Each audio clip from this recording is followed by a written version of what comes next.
Bonjour et bienvenue dans le JT de la revue fiduciaire de ce jeudi 12 novembre. Voici les titres que nous allons développer.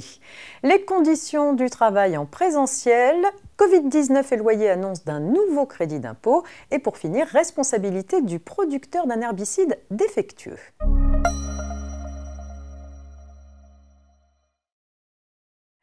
Et on ouvre ce JT avec un point sur les conditions du travail en présentiel. Durant le reconfinement, Elisabeth Borne a rappelé que le télétravail est obligatoire. Le protocole sanitaire mis à jour le 29 octobre indique donc que le temps de travail effectué en télétravail est porté à 100% pour les salariés qui peuvent effectuer l'ensemble de leurs tâches à distance.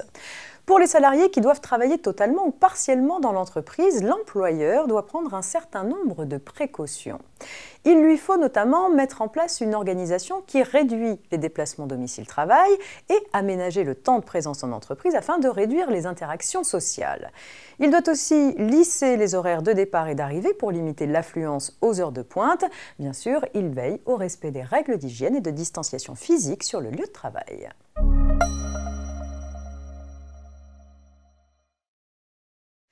Covid-19 et loyers à présent. Vous le savez, la question des loyers pénalise de nombreuses entreprises du fait de la crise économique qui touche notre pays. C'est la raison pour laquelle le ministre Bruno Le Maire a annoncé la création d'un crédit d'impôt pour inciter les bailleurs à annuler une partie de leur loyer. Cette mesure devrait bénéficier aux entreprises de moins de 250 salariés fermés administrativement ou appartenant au secteur des hôtels, cafés, restaurants dits HCR. Tout bailleur qui, sur les 3 mois d'octobre, novembre et décembre 2020, accepte de renoncer à au moins un mois de loyer pourrait bénéficier d'un crédit d'impôt de 30% du montant des loyers abandonnés. Cette disposition sera introduite dans le projet de loi de finances pour 2021, actuellement en cours d'examen au Parlement.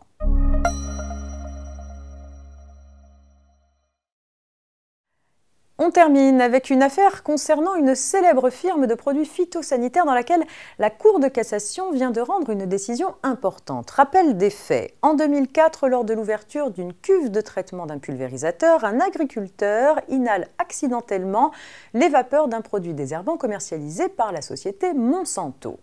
Souffrant dès lors de graves troubles neurologiques, il estime avoir été intoxiqué par le produit retiré du marché en 2007.